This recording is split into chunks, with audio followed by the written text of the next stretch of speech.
So sometimes you get stubborn holes, you'll see the sealant actually drain out of the tire a little bit, and that's completely normal.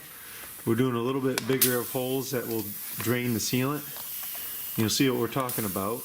You just gotta set it, let the puncture sit at the lowest point of the tire, and you'll see how it's almost peeing out of the tire. Leave it set right there. This is completely normal for bigger holes, and you'll see them completely stop, and they'll seal themselves up. Because what's happening is that tire sealant has got to work that Kevlar into the hole and is plugging it from the inside.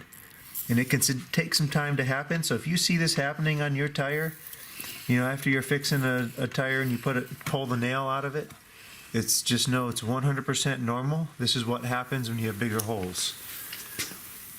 You can actually see this is normal too. You see this bubbling? That's no big deal. Bubbles are normal. You just got to make sure you rotate it again. So I'm going to follow this hole, rotate it down to the bottom, and it's going to hit the tire sealant again. Remember, the tire sealant's puddling at the lowest point.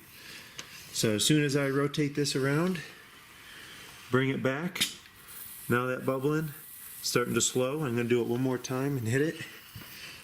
Again, tire sealant's puddling to the lowest point.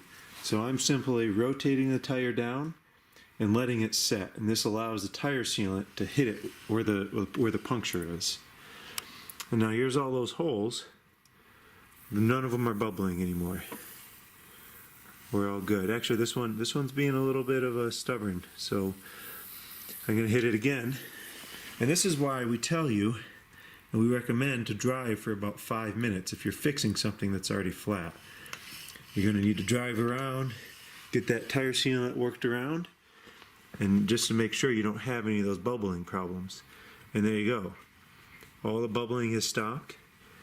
And you see, we've lost quite a bit of tire sealant down here. We probably lost maybe 3 ounces or so. And if you see that, it's not a bad idea to add that back in. Add an extra 3 or 4 ounces back into the tire, and that'll keep you going and make sure you have puncture protection.